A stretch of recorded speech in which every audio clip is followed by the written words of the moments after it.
I rise in support of the Local Government Amendment Pecuniary Interest Bill 2024. This bill aims to close loopholes surrounding pecuniary interest, be they local, within New South Wales, within Australia or overseas.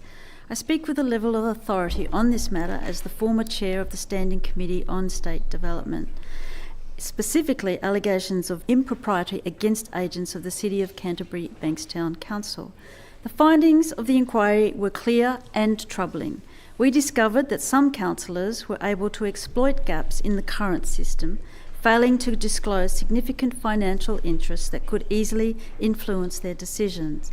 It's a no-brainer that local councillors who are entrusted with decisions that shape our communities should be required to fully disclose these interests, particularly those held interstate or overseas. Take the example of former Canterbury Bankstown Mayor Carl Asfor, who failed to disclose property interests in Melbourne and the Philippines, citing the lack of a requirement to report overseas interest. He was also found to have used ratepayers' money to pay for Armani, Hugo Boss and Zegna suits, spa treatment while on a trip to Tokyo, and his MBA degree. Unacceptable. As we found in the inquiry, this fell outside community expectations. In other words, it didn't pass the pub test. It's these kind of omissions which shake public confidence in local government and undermines the trust ratepayers place in their elected officials. If I may quote from the chair's forward in the committee report, evidence from the inquiry also uncovered that property developers may be using shell companies to obfuscate their political donations to candidates for local government elections in order to sidestep the ban on political donations from property developers. In plain English, Mr. Assistant President, it's shonky. These loopholes that allow significant conflicts of interest to go undeclared must be closed, and this bill does exactly that.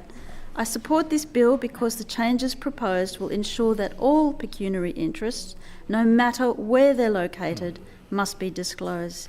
This is not just a technical fix, this is about ensuring transparency and rebuilding the integrity and trust in local government.